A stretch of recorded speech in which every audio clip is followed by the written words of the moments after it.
우리 인생을 살다 보면 풍년과 같은 때를 만나고 또 흉년과 같은 때를 만난다는 거죠. 그 모든 것 속에 하나님의 신비한 손길이 살아계시다. 할렐루야. 예, 그래서 오늘 우리 교우들 또 특별히 청년들에게 제 인생 이야기 몇 가지 좀 이렇게 하면서 그냥 편안한 분위기로 이렇게 얘기하고 인생의 선배로서 좀 조언 같은 것들을 조금 하면 어떨까 생각을 하고 왔습니다. 연대가 저보다 높으신 선배님들도 계신데 오늘은 청년들 위한 주로 청년들 위한 자리니까 조금 조언 같은 얘기 해도 너무 또 이렇게 건방지다 생각하지 마시고 좀 들어주시면 감사하겠습니다. 오늘 읽은 본문에서 저는 세 가지 질문을 할 것입니다. 첫 번째 질문은 그렇게 많이 받았는데 이렇게 남은 게 없는가 하는 것이고, 두 번째 질문은 그렇게 많이 들었는데 들은 것이 없는가라는 것이에요. 세 번째 질문은 어떻게 요셉만 잘 듣고 풍년 속에서도 잊지 않고 흉년을 준비했던가 라는 질문이에요. 세 가지 질문. 벌써 다 까먹었죠? 첫 번째 질문 뭐였어요? 다 까먹었지? 괜찮아요. 제가 이제 얘기할 거니까. 첫 번째 질문은 뭐였냐면 우리가 그렇게 많이 받았는데 이렇게 받은 것이 없는가 라는 질문입니다. 우리 한번 그 얘기를 해볼게요. 41장 55절을 여러분 한번 같이 보겠습니다. 41장 55절 같이 한번 읽어볼까요? 혹시 띄워주실 수도 있나요? 그러면 성경책 같이 보면서 41장 55절 한번 읽어보겠습니다. 시작. 애굽 온 땅이 굶주림에 백성이 바로에게 부르짖어 양식을 구하는지라. 바로가 애굽 모든 백성에게 이르되 요셉에게 가서 그가 너희에게 이르는 대로 하라 하니라. 아멘. 여기 보니까 애굽 온 땅이 어떠했다 이렇게 돼 있습니까? 네, 애굽 온 땅이 어땠다고 돼 있어요? 굶주렸다. 근데 그 굶주림이라는 게 집에 이렇게 먹을 거 조금 짱박아 두고 옛날 말로 군대 말로 좀 숨겨두고 그냥 앞에서만 좀 없다고 엄살 부리는 것 같아요? 아니면 이 본문을 읽으니까 절박한 것 같아요? 예, 그거 보면 애굽 온 땅이 굶주렸다. 그래서 백성이 바로에게 어떻게 했다고 되어 있어요? 성경을 잘 봐야 돼요. 성경은 사람을 통해 썼지만 사람의 글이 아니에요. 계시의 말씀이에요. 놀랍고 신비한 글입니다. 어떻게 했다고? 부르짖었다. 예.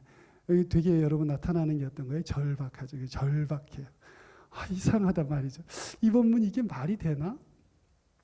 왜요? 여러분 저기 오늘 본문 읽을 때 53절 보세요. 애굽 땅에 뭐가 그쳤다? 풍년이 그쳤다 말이죠. 애굽 땅에 무슨 풍년이 그쳐요? 7해 풍년이 그쳤다. 그런데 사람들이 흉년이 딱 첫 해가 됐는데 절박하다 말이죠. 이게 말이 되나? 이런 말이 되는 것 같아요? 앞에 7해 풍년이 연속으로 있었다는 거죠. 여러분 풍년은 우리나라에서도 자주 봐요. 우리나라는 뭐 거의 대부분 풍년이지 않습니까? 기술 좋아서. 근데 여러분 지금 여기 이 성경에 나오는 풍년은 어떤 풍년이었어요? 혹시 요셉 이야기 기억해요? 어렸을 때부터 주일학교에서 요셉 이야기 엄청 많이 들었죠. 저도 고모님 집에 가면 어린이 그림 성경책이 있었는데 어렸을 때 가면 늘 그걸 봤어요. 그 보면 울고 그 요셉 이야기가 엄청 감동적이지 않습니까? 맨 마지막에 아버지도 만나고, 그죠? 오늘 이 본문은 반환점이에요. 반환점. 여기서 이렇게 마라톤 선수들이 찍고 돌아가듯이 이게 전반전 끝나고 후반전 되는 본문입니다. 여기가. 그래서 전반전에 무슨 일이 있었냐? 요셉이라는 청소년이 너무 이게 얄미운 아이였던 거죠. 얄밉고 그냥 한번 때려주고 싶은 그런 얄미운 아이인 거죠. 아버지의 사랑을 듬뿍 받아, 부족장의 총애를 듬뿍 받아. 그런데 그 나눌 줄을 몰랐어요. 형들이 얼마나 미웠는지 어떻게 했어요? 요셉을 어떻게 했어요? 요셉이라는 자기 동생, 좀 배 다르지만, 배가 달라, 엄마가 달라. 그죠? 아버지는 같잖아요. 근데 얼마나 미웠는지 이 동생을 마른 우물에 옷을 북북 찢고 던지고, 그 다음에는 이거 죽이면 뭐 하나, 개값도 안 나온다. 팔자. 팔아버렸어요. 동생을 팔아버렸어요. 여러분 이게 인신매매한 거잖아요. 그죠? 말도 틀린 나라에 팔아버렸어. 이집트 말 쓸 줄도 몰랐을 거예요. 말할 줄도 모르고. 그런데 그냥 동생을 이역만리 타국에 팔아버렸어요. 형들이 얼마나 그 아이가 얄미운지 하는 짓거리가 요거 그냥 그랬는데 팔려간 요셉이 어떻게 됐어요? 저기 파라오의 그 시위대장, 그 이집트의 남자들 중에 남자. 여러분 한번 그림을 그려보세요.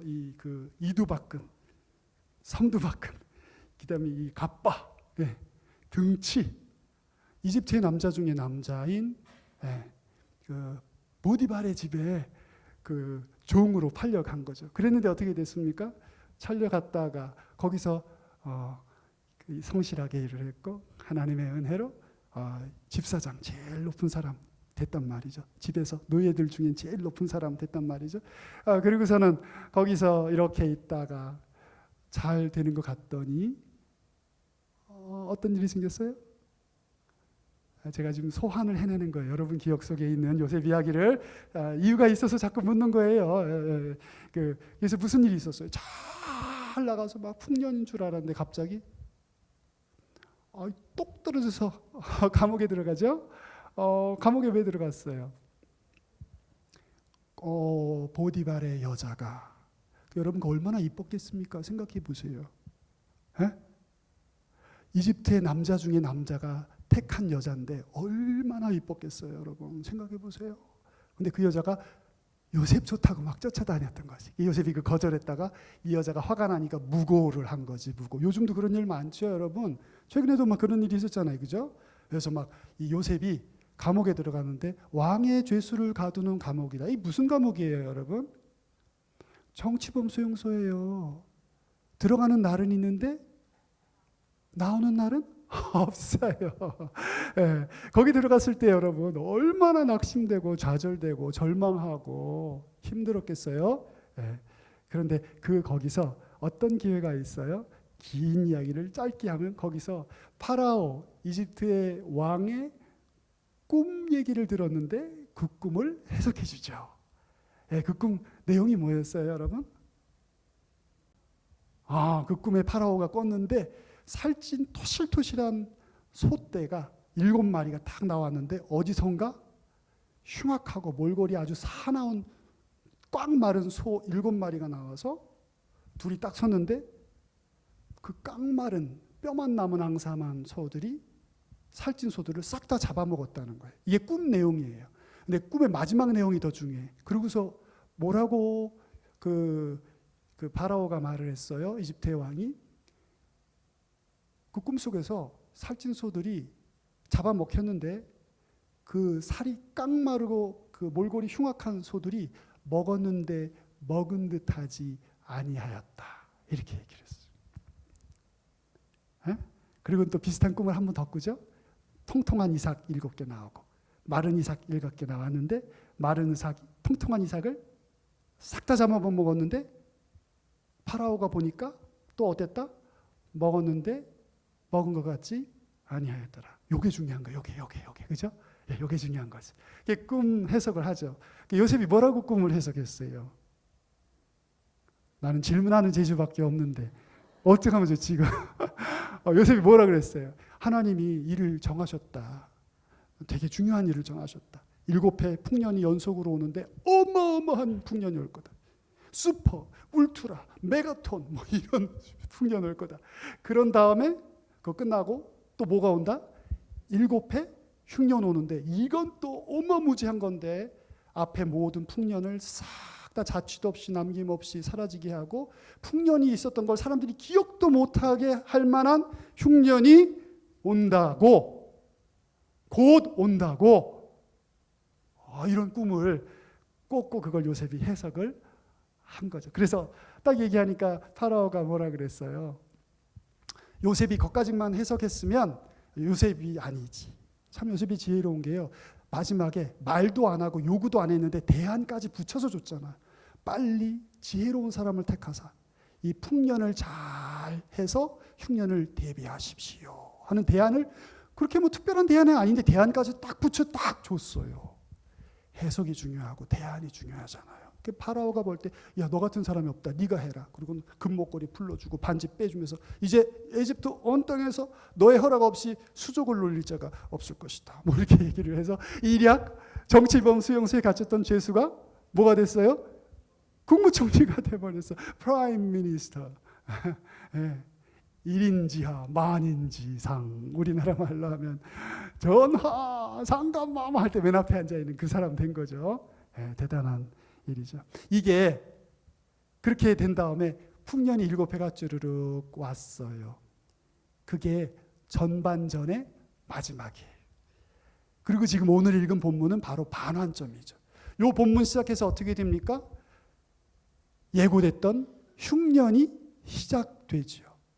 그리고 사람들이 어려움을 당하고 그 어려움 중에 그 소식을, 곡식이 에집트에 있다는 소식을 들은 가나안에 있던 요셉의 형들이 곡식 사러 오지요. 왔는데 요셉은 멀리 떨어지지 않고 중간에 통역하는 사람들이 있고 신하들 서 있고 저 끝에서 형들이 막 딱 무릎 꿇고 땅바닥에 얼굴을 조아리고 막 꼼짝 못하고 있는데 형들은 몰라 봐요. 왜요?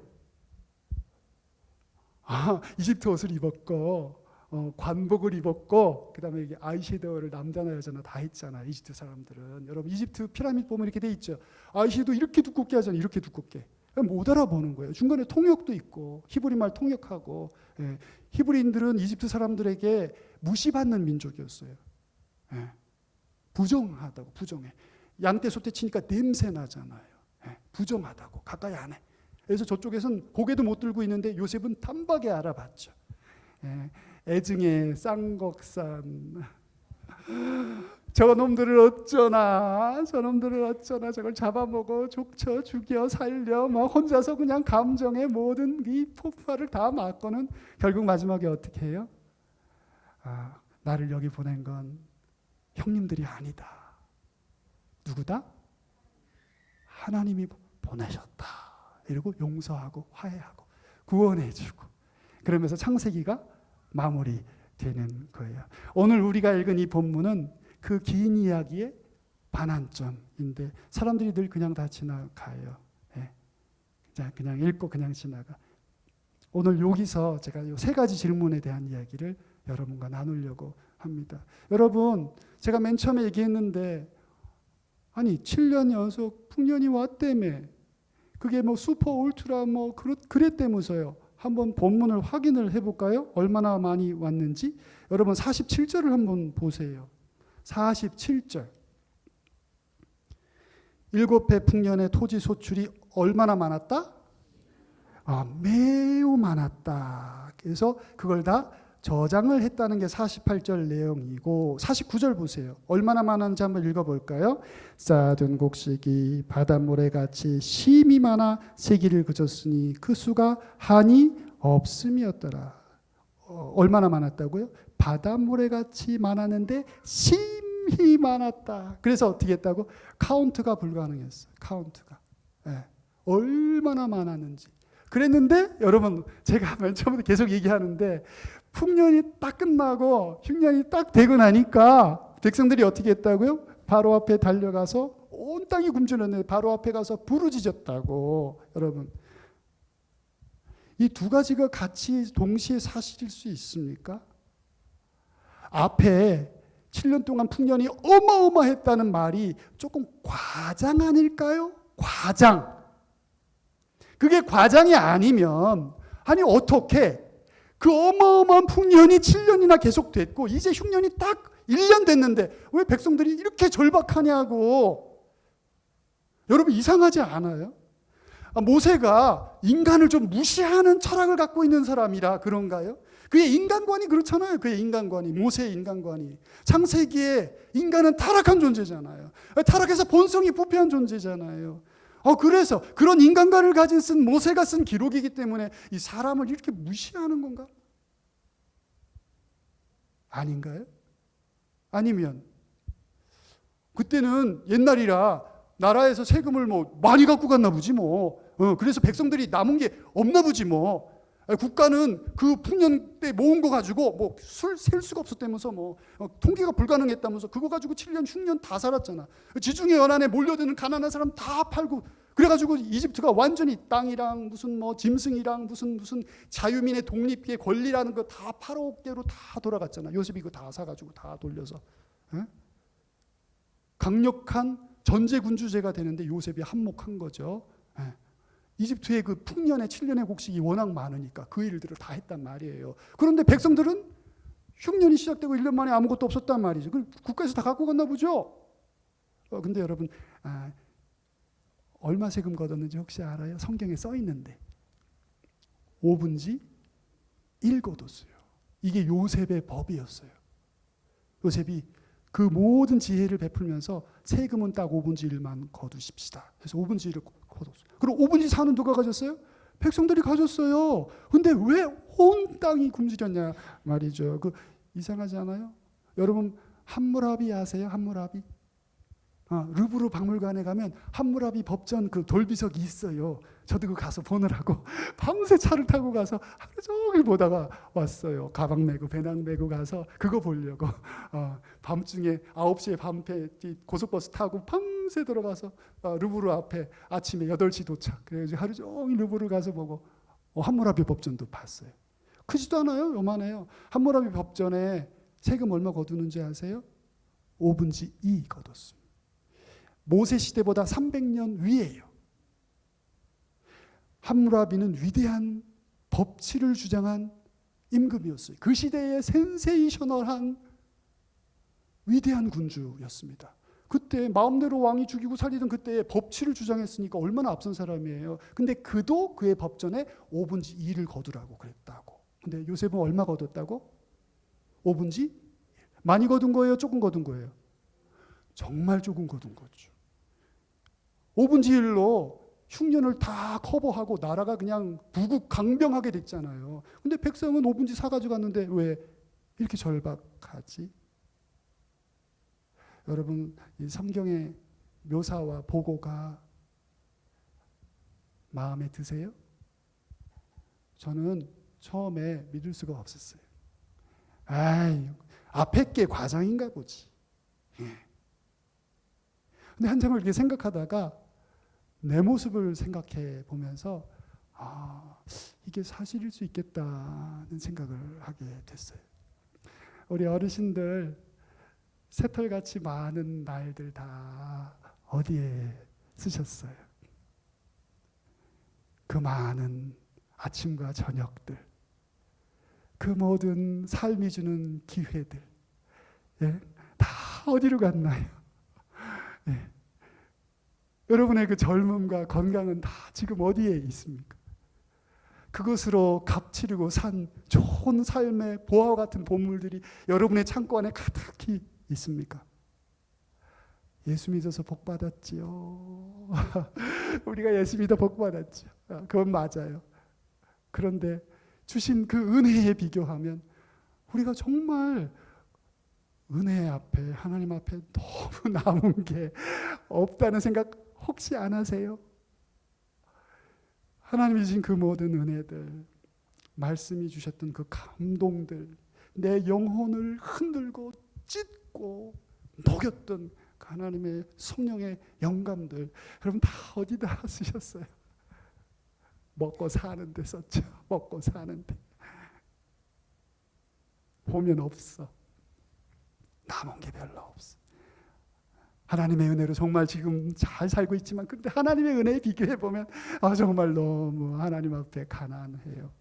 주신 은혜에 비하면 너무 하나님 앞에 해드린 게 없어요.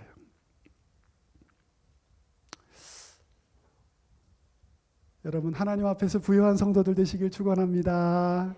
예, 우리 옆에 있는 분하고 인사할까요? 우리 흑자 인생 삽시다. 흑자 인생 삽시다. 별로 감동이 없으셔. 그럼 우리 흑자 신앙 삽시다. 이렇게 인사할까요? 흑자 신앙 삽시다. 하나님 은혜 주신 거 우리 잘 받아서 차곡차곡 잘 쌓고 나누어서 우리의 인생이 하나님의 은혜로 부요한 그런 성도와 교회 이룹시다. 할렐루야. 오늘 까딱 잘못하면 바로 앞에 와서 막 간절하게 이렇게 한 사람 중에서 나를 볼 수 있어요. 인생길 한 번 삐딱 잘못 디디면 좋은 날이 싹 지나가요. 풍년이 금방 지나가고 어느덧 흉년이 돼. 여러분 풍년 때 생각나세요? 풍년 어르신들 뒤에서 네 풍년 한번 생각해 보세요. 그때가 풍년이었지 내 인생에. 근데 여러분 흉년도 한번 생각해 보세요. 어쩌다가 흉년이 됐지? 예. 풍년에서 흉년으로 막 왔다 갔다 하셨죠? 근데 이게 오늘 우리 사랑하는 청년들 인생에 풍년이 있고 흉년이 있는데 젊은 날은 어떤 날이에요? 대답을 안 하네. 여러분은 여러분이 지금 풍년 중에 있는 줄 모르죠? 어르신들 어때요? 젊다는 거 하나만으로도 절대의 풍년이라고 할 수 있나요? 당연하죠. 젊은 날을 살아보고 지나가서 다시는 돌아갈 수 없는 분들에게 물어보세요. 젊은 날은 풍년이에요. 풍년. 할렐루야.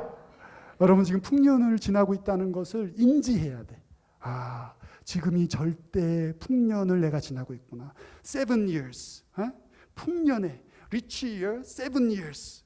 연속으로 그냥 내가 지금 맞고 있구나. 요셉의 그 풍년의 그 날들이 지금 내가 경험하고 있는 거구나. 인지를 해야 되는데 어떤 형제 자매들은 인지를 못해.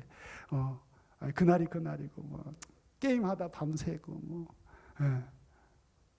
다시 올 수 없는 풍년의 때를 여러분이 지내고 있다는 걸 꼭 인지하시기를 축원합니다, 여러분. 그래서 하나님이 주신 이렇게 많은 걸 주셨는데 여러분 젊은 날을 다 살고 났을 때 내가 정말 잘 살았다.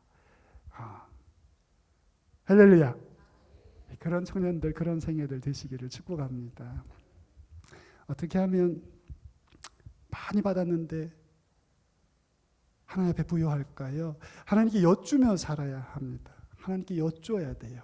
인생을 하나님께 여쭈며 살아야 합니다. 제가 31 때 교회 그 파트 목사님이었어요. 파트 목사, 고3부서 목사. 그리고 학교에서는 시간 강사, 신학대학원에서 그리고 언어연구소라는 조직에서 그 전임 간사. 그래서 돈벌이도 괜찮았어요. 공부하기도 좋았고 박사과정 학생이었고 제 학번 중에서 처음으로 신대원 졸업생 중에 제 학번 중에 처음으로 시간 강사 제가 제일 먼저 됐어요. 빨리 컸죠. 근데 영어는 갈급했어요. 그래서 교회 부흥회 때 강사 목사님이 사흘 설교하셨는데 첫날 너희 그물에 뭐 잡은 것이 있느냐. 예수님이 베드로에게 하신 말씀을 들었는데 그게 하나님이 내게 하시는 말씀 같았어요. 병도가 너의 그물에 뭐 잡은 게 있느냐. 그 순간 제가 제 인생의 그물을 본 거예요. 정말 놀라운 경험이었어요. 근데 제 인생의 그물에 잡힌 게 하나도 없었어요. 뭐 사람들이 볼 때는 뭐가 있는 것 같았는데 제가 하나님 앞에 보니까 아무것도 없었어요. 그래서 그날 사흘 동안 하나씩 포기했어요. 하나님 앞에 내려놨어요. 박사과정 학생이었던 거, 시간 강사였던 거, 그리고 학교에서 전임으로 풀타임 직원으로 언어연구소 간사였던 거 내려놨어요. 제 인생에 제일 좋은 것들 3가지였는데 그게 하루에 하나씩. 제가 내려놓으려고 그런 게 아니고요. 말씀을 들으면 내려놓으라고 이렇게 말씀하시는 것 같았어요. 그 사람을 통해 하는 말인데 하나님의 말씀처럼 제게 들렸어요. 제가 그 교회 목사였는데 요 앞에 앉아서 꺼이꺼이 울었어요. 그 교회 목사였어요, 제가. 근데 이 앞에 앉아가지고 꺼이꺼이 울었어, 소리내서. 그리고 3가지를 내려놓고 2학기가 됐는데 하는 게 아무것도 없었어요. 예. 그래서 할 수 없이 다 내려놓고 없잖아. 그래서 그때 사무엘서를 보는데 다윗이 사울이 죽고 예루살렘 텅 비고 헤브론 텅 볐거든요. 무주공산 올라가면 되는데 안 올라가고 하나님께 여쭤보더라고요. 하나님 제가 올라가도 될까요? 이렇게. 그래서 그 본문 읽고 나도 하나님께 여쭤봐야 되겠다. 하나님 저 어떻게 해야 되겠습니까? 그래서 기도를 집에서 하루에 5시간씩 40일을 했어요. 기도원에 안 갔어요. 40일을 기도했어요. 하루에 5시간씩. 아무 감동이 없었어요. 정말 아무 응답이 없었어요. 그래서 40일이 됐어. 수요일 날이라 교회 갔어요. 파트 사역자니까 수요일 날 가서 예배드리고 그날 마지막 설교도 들으면서 하나님 혹시 무슨 말씀하시나? 제가 얼마나 갈급했겠습니까, 여러분? 갓 결혼했었어요, 그때. 집사람이 그만두면 우리 뭐 먹고 사냐고. 갓 결혼했는데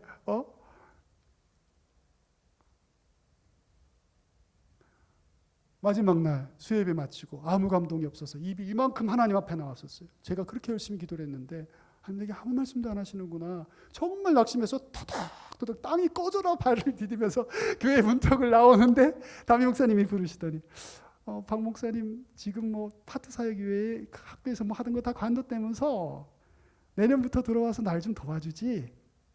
전임으로 좀 들어오지 그래. 와, 그 얘기를 듣는데요.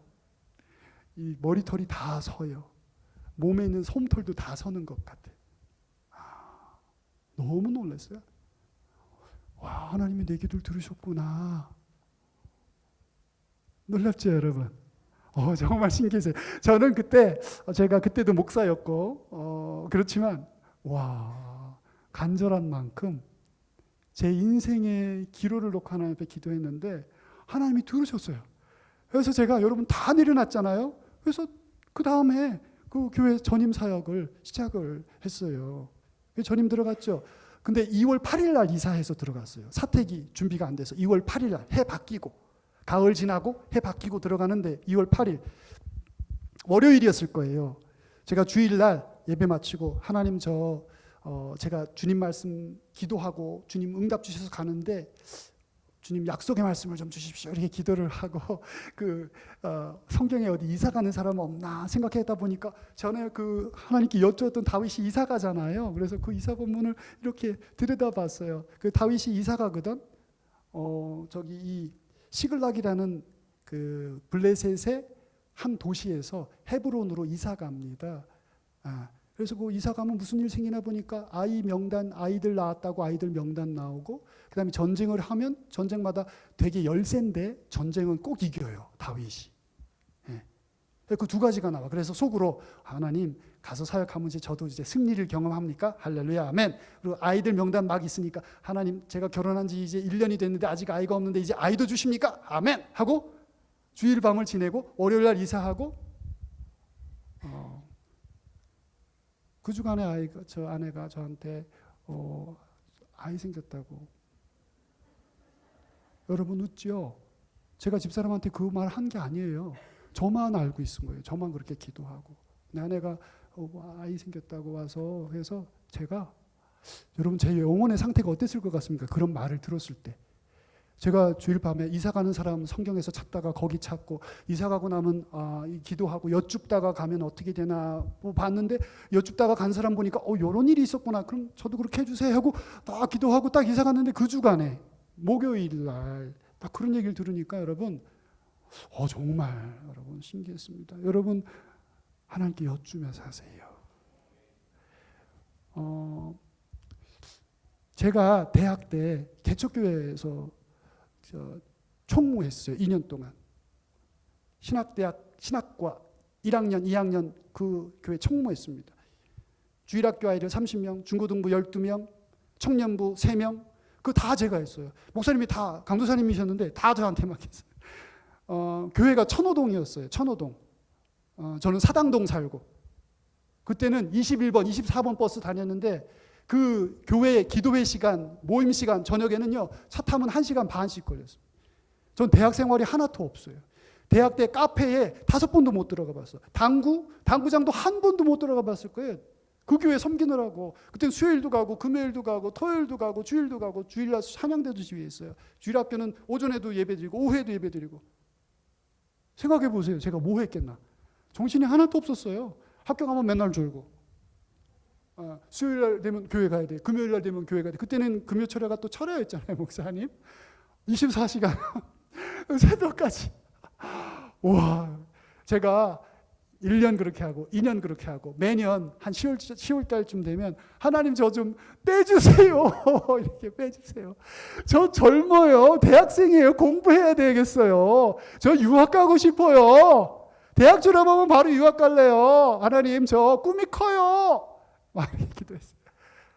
10월쯤 되면 목사님한테 말해요. 목사님 저 이제 교회 사임하고 저 이제 좀 형편이 좀 괜찮은 교회 갈래요. 이렇게 얘기하면 목사님이 뭐라 그러시냐면 꼭 똑같은 말이에요. 기도해 봅시다. 목사님 꼭 그런 얘기 안 해요. 기도해 봅시다. 기도하면요 꼭 못 떠나요. 말씀이 붙잡아요. 말씀이 붙잡아요. 말씀이. 마음이 말씀에 매여요. 1학년 때, 2학년 때, 3학년 때, 3학년 때가 절정이었는데요. 하나님께 울면서 기도했어요. 이렇게 대학 생활을 하면 제가 뭐가 되겠습니까, 주님? 에? 이렇게 기도하고 교회에 가서 기도하고 목사님께 미리 또 말해놓고 기도해 봅시다. 개척교회 목사님들 그거밖에 몰라요. 기도해 봅시다. 그리고 심야 기도회 때 기도하는데 하나님의 말씀이 또 나를 잡아요. 어김없이 잡아요. 그날 밤도 밤새 울었어요. 내 인생이 너무 처량해서.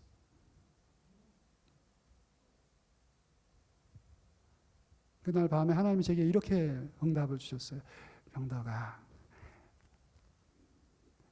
나는 네가 순종할 거라는 걸 알고 있어. 그 말이 더 충격적이었어요. 나는 네가 순종할 거라는 걸 알고 있어. 그래서 밤새 펑펑 울고 새벽을 맞고, 그 교회에 대학 4년 꼬박 있고 방위 받으러 가면서 그 교회를 나올 수가 있었어요. 제가 아까 저희 아이 낳은 것까지 얘기했잖아요.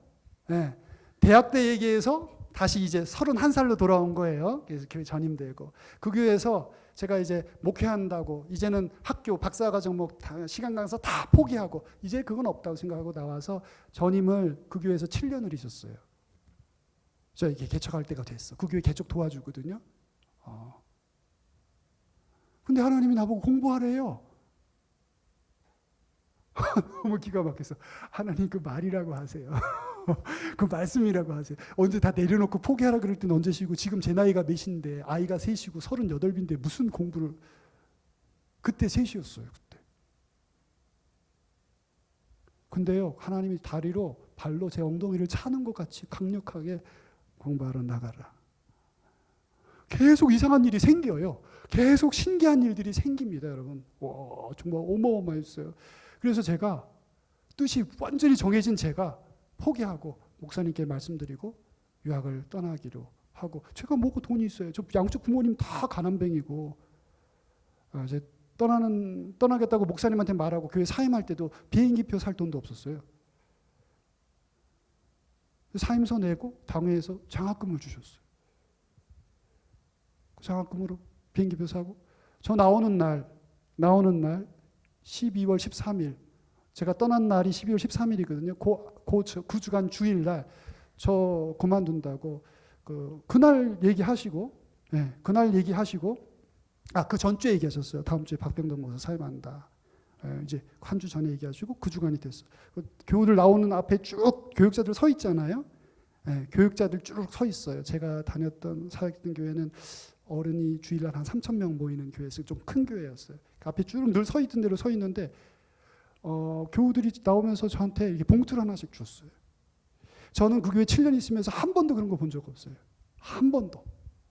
그 훌륭하고 그 위대한 능력 많은 목사님들이 다 개척해서 나갈 때도 그런 모습 본 적이 없어요. 그때 교우들이 그냥 십시일반 주신 돈으로요. 거의 미국에서 3년 동안 할 돈이 생겼어요. 여러분 이게 얼마인지 아세요? 상상도 한 적이 없는 방법으로 하나님이 저에게 길을 열어주셨어요. 3년 공부 끝나고 돈 다 떨어졌어요. 돈이 하나도 없었어요. 양쪽 집안도 돈 없고 저도 돈 없고 전세돈도 다 쓰고 다 없었어요. 그러고 나서 여러분 제가 네덜란드로 가서 5년 5개월 박사 공부했거든요. 저 미국 대학원 3년 반, 네덜란드 대학원 5년 반 합쳐서 8년, 9년 조금 안 되는데요. 하루도 알바 안 했어요.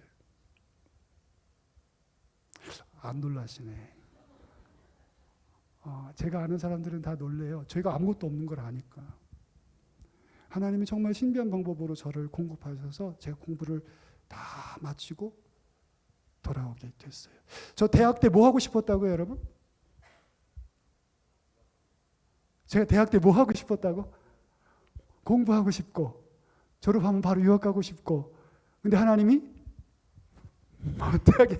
못하게 그리고 갑자기 내가 다 포기했더니 주님 일 했더니 하나님이 확 뒤집으셔서 그냥 어마어마하게 엄청나게 상상도 못하는 방법으로 저를 공부하게 해주셨어요. 전 아직도 신비해요, 여러분.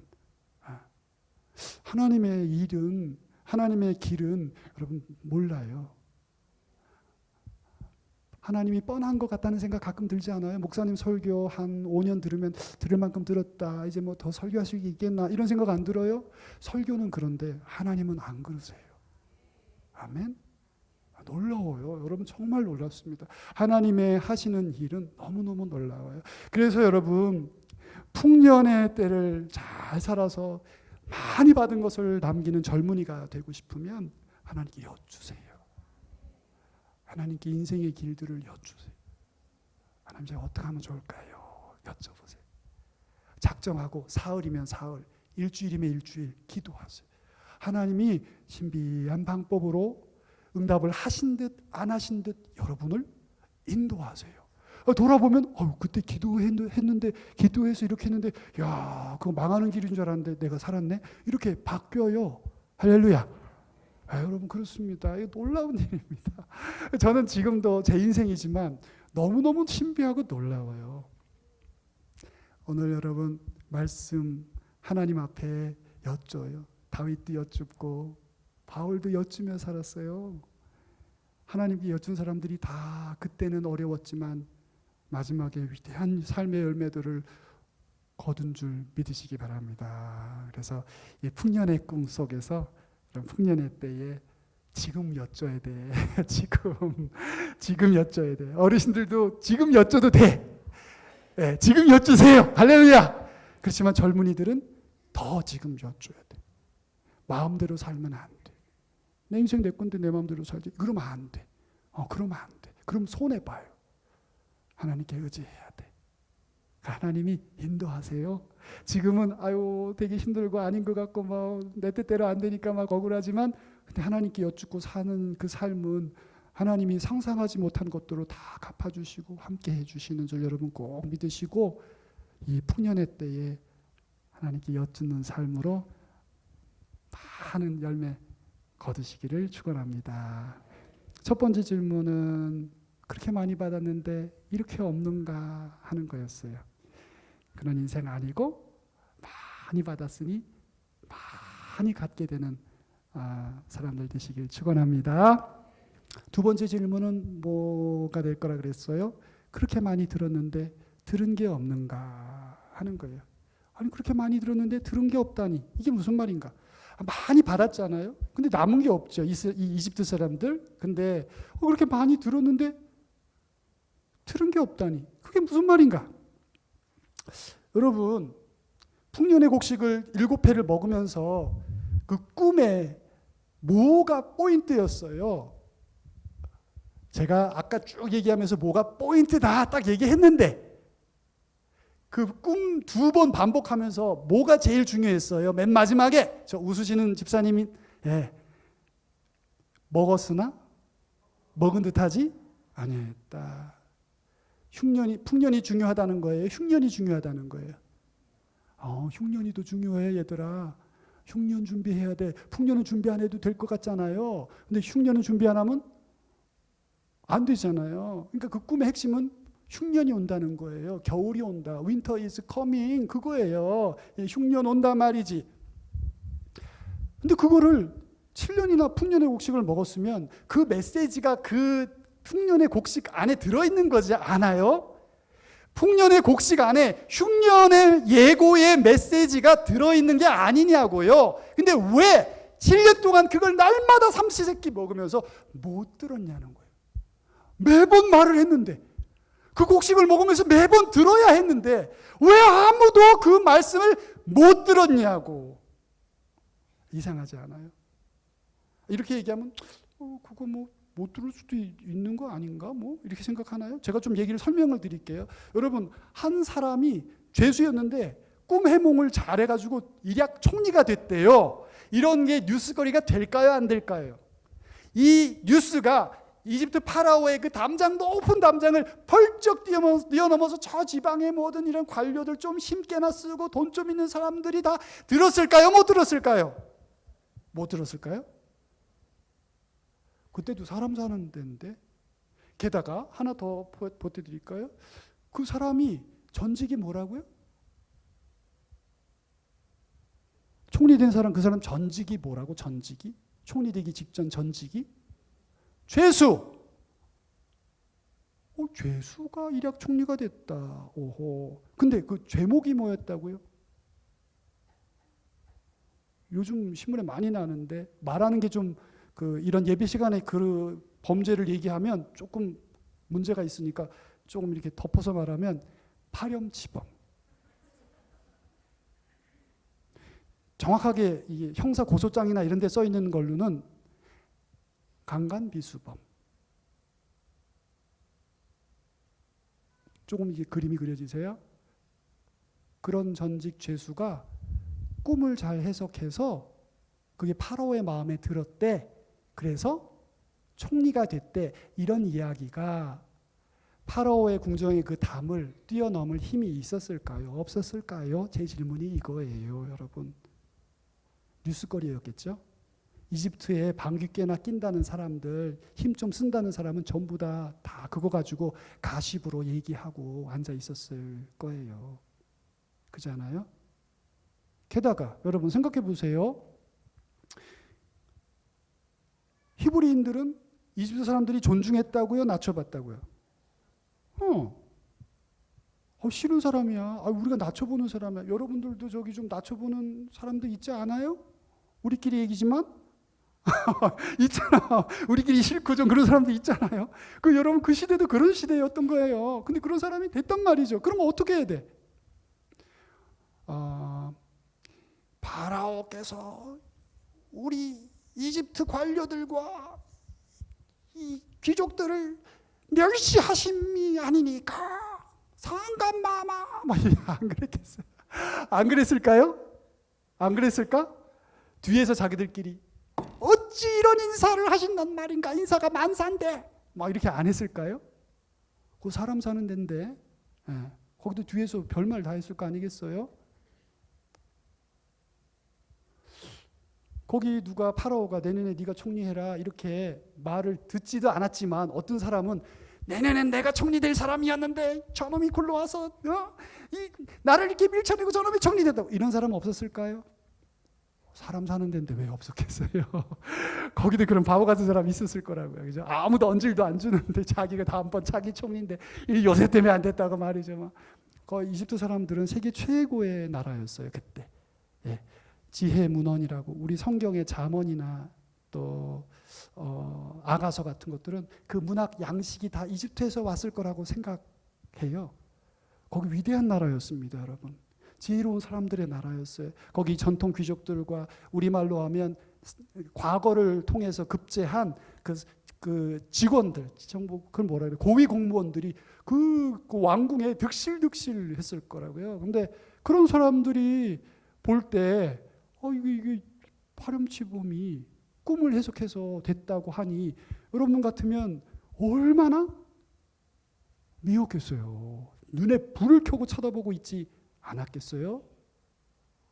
지금 성경에는 풍년 7년이 지나갔다는 게 몇 구절로 돼 있어요?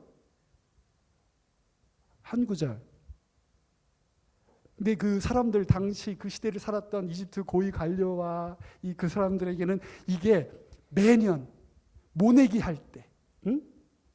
그 다음에 이 여름에 농약 뿌릴 때 모든 시점이 다 관심사가 어마어마했을 거 아니겠어요? 왜? 조금 지혜로운 이집트의 사람들이 그랬을 거예요. 아유, 너무 흥분하지 마라. 이거 정직원이 아니다. 계약직이다. 요셉은 계약직이에요. 계약 조건이 뭐죠? 이거 안 되면 이렇게 되는 뭐죠? 7해 풍년이 연속 와야 되고, 뭐 7해 흉년은 오든 말든 모르겠어요. 앞에 이 풍년은 엄청난 풍년이 7해 와야 된다는 조건이 붙어 있잖아요, 여러분. 그러니까 그렇지, 자기들끼리 그랬을 거예요. 아이고 이거 1년만 지켜보면 돼. 그의 입각 조건이 실각 조건이 바로 되는 거죠. 눈에 불을 켜고 모내게 할 때, 농약 뿌릴 때 지켜봤을 거라고요.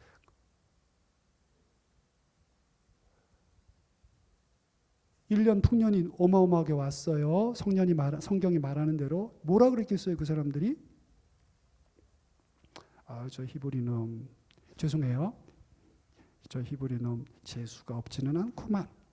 뭐 이렇게 정도 얘기했겠죠.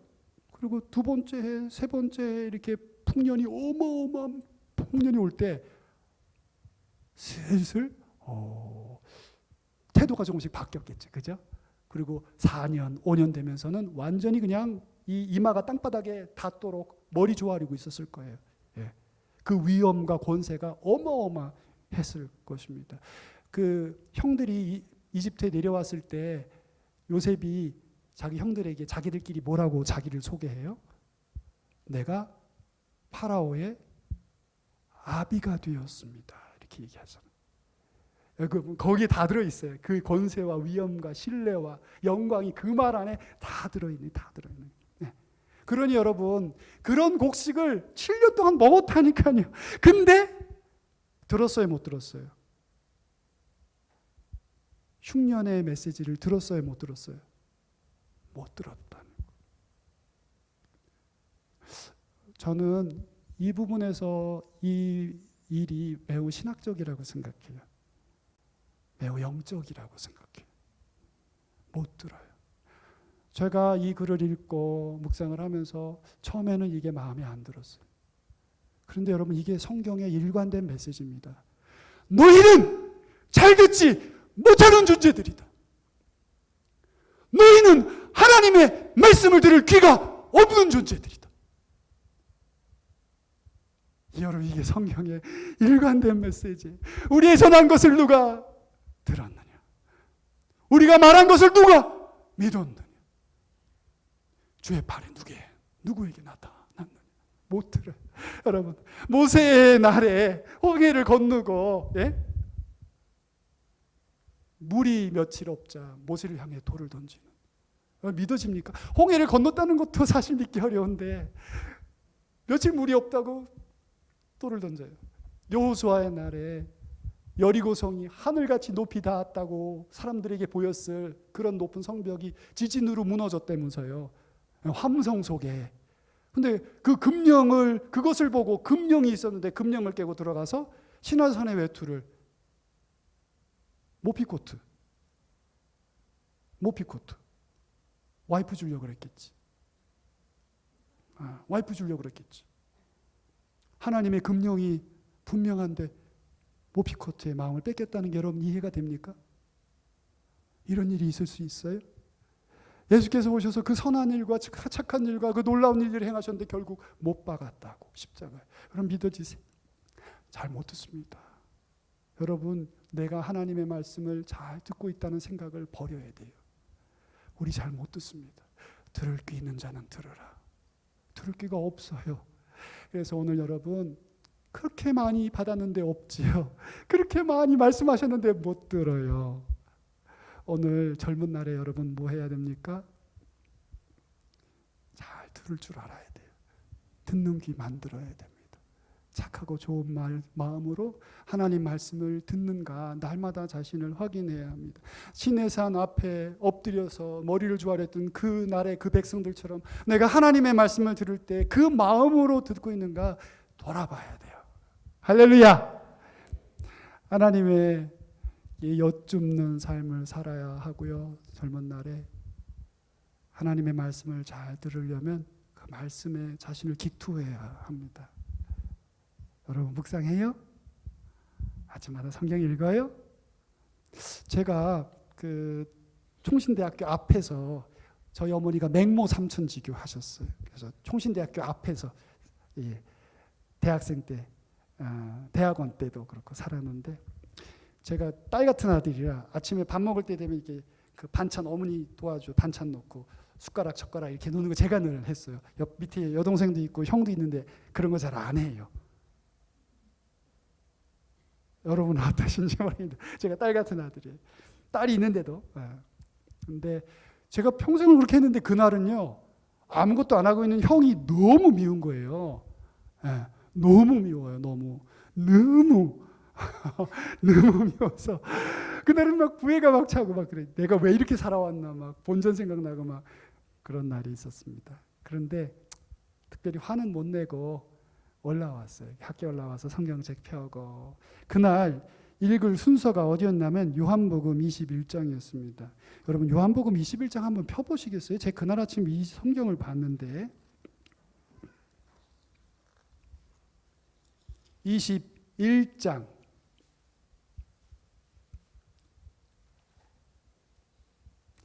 9절 21장 9절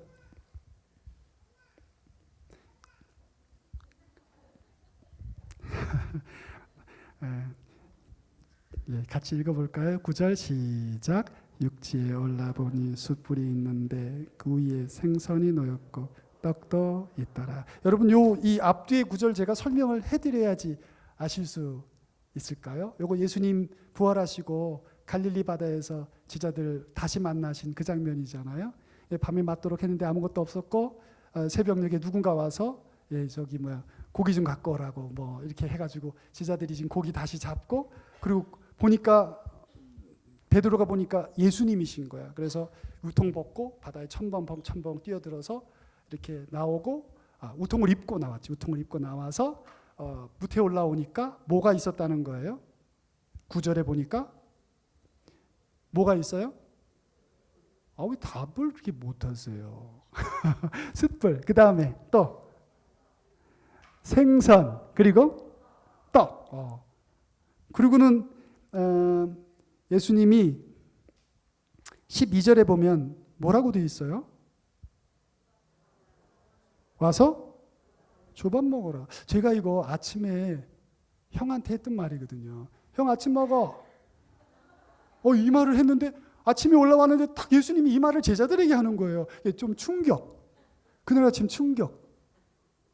내가 조금 전에 밥 먹으라 그러고 열받고 참다가 작다가 올라왔는데 예수님이 제자들한테 밥 먹으래, 아침 먹으라 이렇게 하시니까 얼른 이 말씀을 다시 봤는데 보니까 9절에 보니까 숯불 있고 생선 있고 떡도 있더라. 그렇게 하시고 10절에 보면 생선 좀 더 가져오라 이렇게 하시죠. 그리고서는 12절에 와서 조밥 먹어라 하셨다. 이게 돼 있고 13절에 보면 어떻게 돼 있나 보세요. 같이 한번 읽어볼까요? 예수께서 가셔서 떡을 가져다가 그들에게 주시고 생선도 그와 같이 하시니라. 여기 보니까 아침상 시중을 제자들이 들고 있나요? 예수님이 들고 있나요? 그게 마음에 큰 상처가 됐어요. 이 말씀은 완전히 충격이었어요. 나 지금 아침 먹어라 말하고 숟가락 젓가락 놓다 열폭했는데 제자들이 밥 먹으라고 예수님이 불렀는데 여기 이거 다 헬라어로 보면 분사들이거든요. 분사는 현재 진행형이나 계속 반복하는 행위들이에요. 떡도 주시고 한 번 줬다는 게 아니라 떡 줬다는 말이 하나지만 얘도 떡 주고 쟤도 떡 주고 얘도 주고 그다음에 물고기도 얘도 물고기 주고 쟤도 물고기 주고 이렇게 줬다. 그 말이거든요. 제가 그날 아침에 근데 얘들이 왜 가만히 있지? 이 생각을 했어요. 우리 형 가만히 앉아 있잖아. 제자들이 가만히 앉아 있어요. 놀라운 발견이었어요, 여러분. 이게 저한테는 위대한 충격적인 발견이. 제자들이 가만히 앉아 있어요. 싸가지 없는 것들이. 죄송해요, 여러분. 이런 말 써서. 여러분 기억나시라고. 근데 왜 이렇게 버르장머리 없이 앉아 있지 가만히? 지금 예수님 어떤 분이세요? 상태가 어떤 상태시냐고, 예수님. 제 요즘 턱뼈 떨어진 소리 들으셨죠, 여러분? 지금 상태가 옛날 상태가 아니에요. 어떤 상태세요? 부활하신 상태세요. 영광 중에 계시고 그냥 쑥 나타났다 쑥 사라지시고 하는 뭐 이런 상태시거든요. 문 꼭꼭 닫고 숨어 있는데 갑자기 오셔서 평안하냐 이렇게 하시는 분이시라고. 근데 그분이 지금 떡 주고 물고기 주는데 제자들이 다 가만히 앉아 있어요. 이 싸가지 없는 녀석들이. 제가 그때 발견했는데요. 이거 다 예수님 책임이에요. 예수님이 예의 범절 없이 키우셨어요. 제가 여러분 무슨 말씀 드리는지 벌써 아시죠? 예수님이 평소에 이렇게 하신 거예요. 그렇게 평소에. 제자들은 이게 하나도 안 이상해. 낯설지가 않아. 왜냐하면 늘 그러셨어, 그분이. 우리 엄마 아빠처럼 늘 그렇게 하셨어. 그래서 처음에는 예수님 앉아 계세요. 제가 할게요. 예수님이 일어나셨어요. 뭐 제가 할게요. 그랬는데 예수님 3년 동안 그렇게 하셨기 때문에 이제는 그냥 네. 예수님 그것 좀 갖다 주세요. 이렇게. 목사님 죄송합니다. 이런 얘기해서.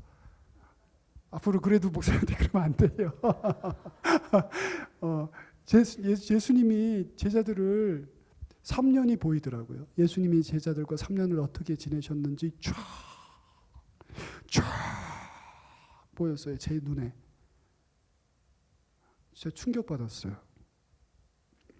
이런 성경을 그날 아침에 읽게 하신 하나님의 그 섭리도 너무 신기했고요. 이 본문 통해서 제게 쫙 보여준 예수님의 그 삶의 모습이 너무나 신기했어요. 여러분, 성경은 계시의 말씀이에요. 사람이 썼지만 사람이 쓴 게 아니올지다. 여러분, 말씀에 기투해야 돼요. 자신을 던져봐야 돼. 어떤 일이 있을 때 성경 찾아보세요. 어떤 일이 발생하면 성경 찾아보세요. 우리 젊은이들 하나님께 여쭈며 인생을 살아야 돼요. 아멘. 구말리 같이 너무나 아름답고 사랑스러운 인생이 있는데 절대로 여러분 마음대로 혼자 결정하고 그러지 마시고 늘 기도하고 하나님께 여쭤보세요. 그리고 무슨 일이 있으면 하나님의 말씀 찾아보세요. 찾아보면 여러분은 생각에 뭐 내 교회 지금 태어나서 20년 다녔는데 그게 그거지 뭐. 여러분 이렇게 생각하죠, 많이. 교회는 그렇고 사람은 그럴지 몰라도 하나님의 말씀과 성령은 그렇지 않으세요. 놀라워요. 그런 경험이 있어야 예배 때 듣는 말씀이 내게 와요. 이 말씀이 그 말씀이거든요. 이 말씀이 그 권세의 말씀, 위엄의 말씀, 사랑의 말씀, 그 신비의 말씀이거든요. 개인이 그 말씀에 자신을 던져본 일이 없으면 말씀 속에 들어갈 수가 없습니다. 그런데 여러분, 말씀 속에 나를 던지면 그 문턱을 넘으면 다시 돌아 나올 수가 없어요. 그 세계에 들어가면 다시 나가고 싶지가 않아요. 이 하나님의 말씀이 너무 신묘막측해요. 그렇게 많이 들었는데 들은 게 없어요. 여러분 그렇게 살지 마세요. 하나님의 말씀에 기투하세요. 자신을 던져보라고. 무슨 일 있으면 성경 찾아보세요. 그럼 하나님의 성령께서 이 성경을 통해서 여러분을 인도하세요. 할렐루야. 어르신들은 아멘 하는데 젊은이들은 아멘 잘 안 하네. 할렐루야. 그래요. 오늘 제가 지금 두 가지 얘기했죠, 그죠? 너무 오래 얘기했나? 빨리 끝내야 되나? 두 가지 얘기했는데 이제 하나만 딱 더 짧게 얘기하고 마칠게요. 첫 번째 뭐였어요? 왜 이렇게 많이 받았는데 왜 이렇게 없나? 하나님께 여쭤보는 삶을 살라고. 왜 이렇게 많이 들었는데 들은 게 없나? 말씀 찾아보고 기도하라고.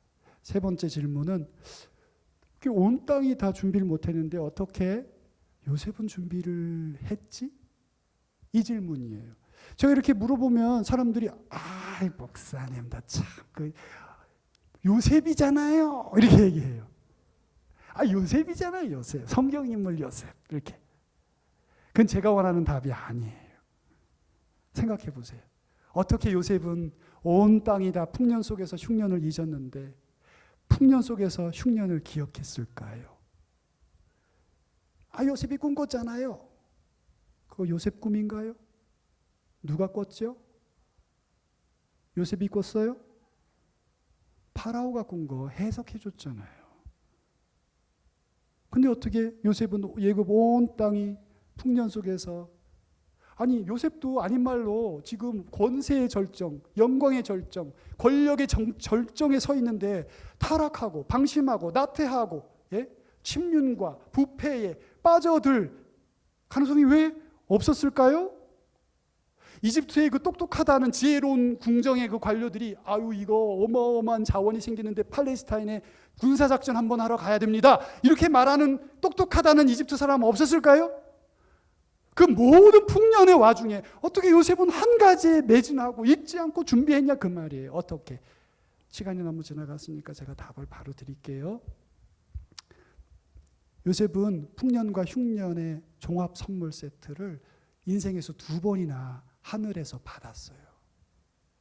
풍년과 흉년의 종합 선물 세트. 종합 선물 세트 우리 젊은이들 잘 모르겠죠, 그죠? 옛날에 우리 아버지들이 밤에 사들고 들어오는 것 중에 제일 좋은 게 뭐였어요? 종합 선물 세트. 그거 뭐 들어있어요? 껌 들어있고 사탕 들어있고 비스켓 들어있고 잔뜩 들어있는 거 이만한 거. 그거 사들고 들어오면 끝이야. 와, 아빠가 이거 사갖고 왔다고. 다 들어있는 거거든. 요셉이 하나님이 주시는 풍년과 흉년의 종합 선물 세트를 인생에서 2번 받았어요.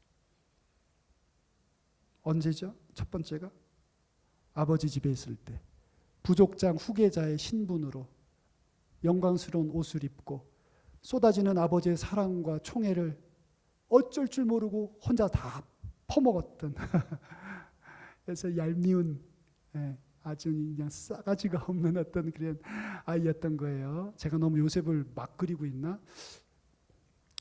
사실은 자기의 그 미숙함 때문에 그만 풍년에서 어느 날 갑자기 뭐가 돼요?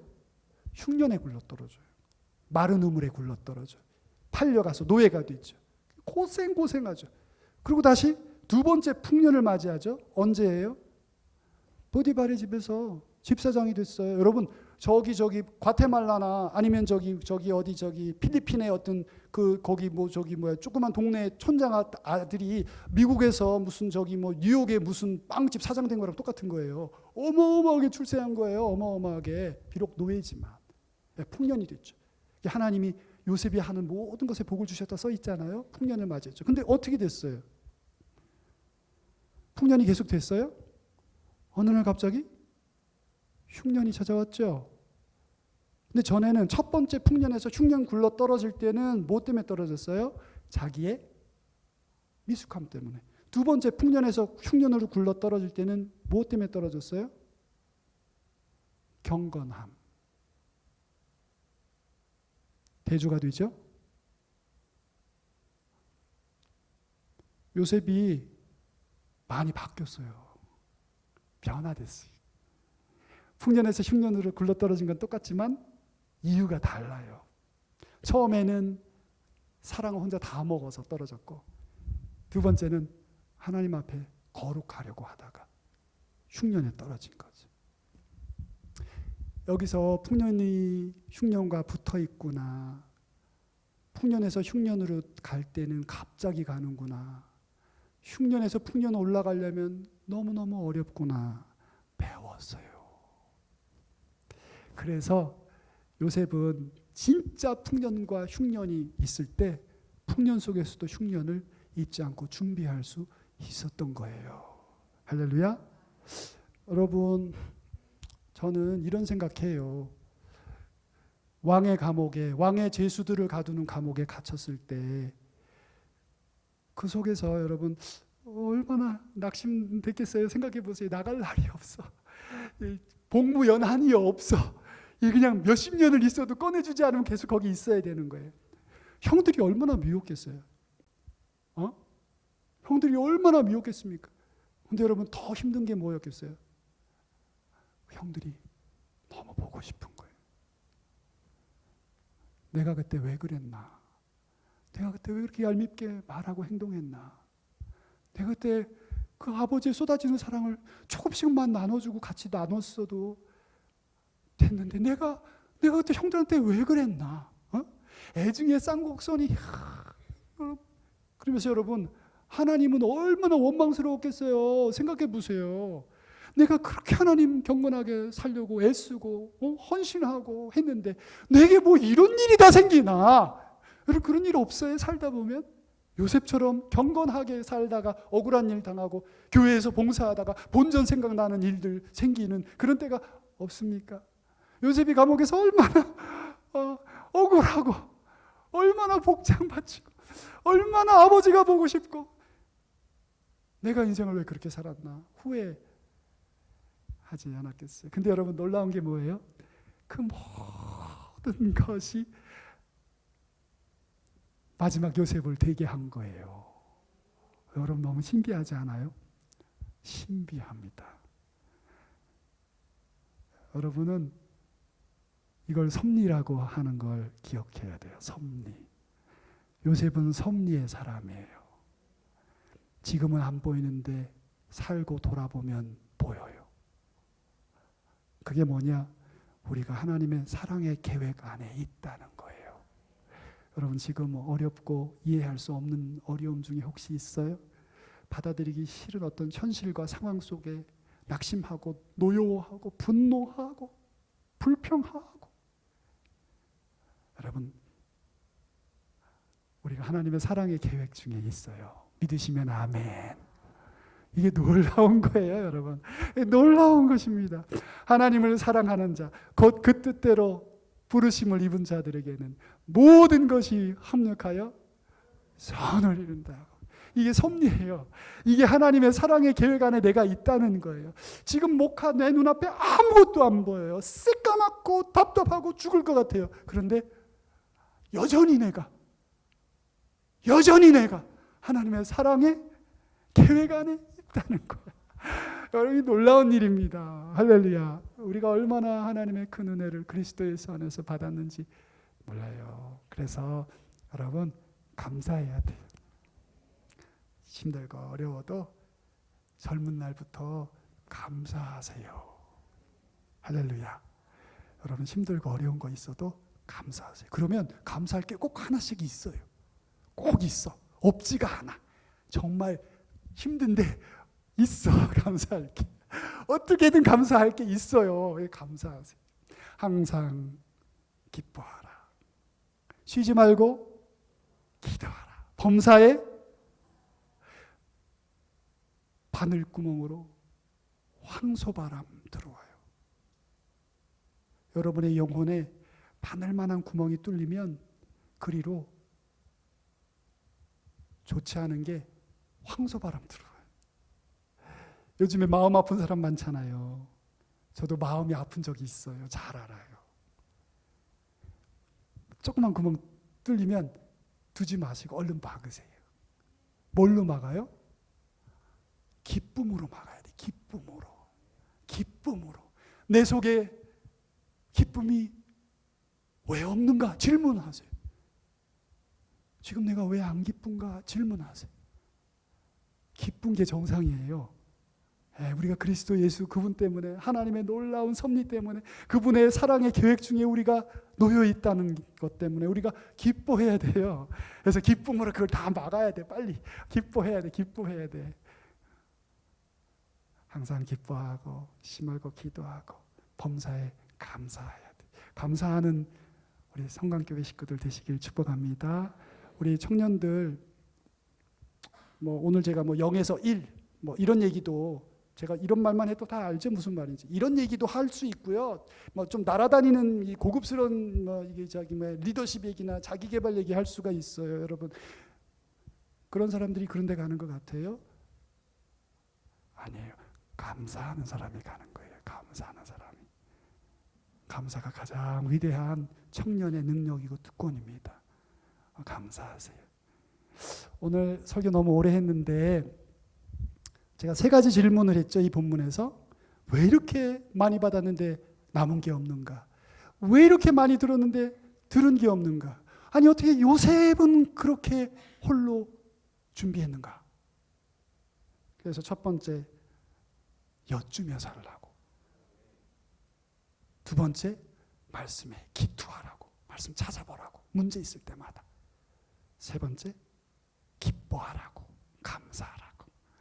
오늘 여러분 부족한 사람이 와서 참 부족한 모습으로 말씀을 전했는데, 여러분 혹시 성령께서 감화하셔서 필요한 어떤 것이 있었다면 너무 기쁘겠고요. 우리 사랑하는 교회 식구들 모두 다 축복하고, 특별히 우리 사랑하는 젊은이들, 이렇게 귀한 교회에서 여러분 믿음 생활 잘 하시고 아름다운 열매 많이 거두시고, 그래서 이 교회의 기둥 같은 일꾼들 다 되셔서, 제가 언젠가 다음에 아프리카에서 사역을 오래 한 다음에 다시 또 초대돼서 혹시 오면 그때 여러분들이 결혼도 하고 아기도 낳고 여기서 그때 목사님 제가 그때 그 듣고 풍년을 지금 제가 유지하고 있습니다. 이렇게 반주하고 기타 치고 머리 이렇게 딱 쫑지고 기타 치고 막 이렇게 여러분 드럼 치고 그렇게 다시 만나요. 멀리 가지 마시고 하나님 주신 여러분의 은혜의 자리에 사모하시고, 멀리 있지 않습니다. 파랑새가 여기서 승리하시기를 풍년과 흉년의 꿈 이었습니다. 기도합시다. 하나님 감사합니다. 귀한 주님의 피값 주고 사신 거룩한 교회에 사랑하는 청년들, 드란노 청년들 헌신 예배 와서 말씀 전했습니다. 이 풍년과 흉년의 꿈에 귀 기울이고 주님 주신 은혜 속에 풍성한 부유한 인생을 살고 하나님께 영광 돌리는 귀한 교우들과 청년들 다 되도록 은혜 주시기를 간구하오며 예수님 이름으로 기도합니다. 아멘.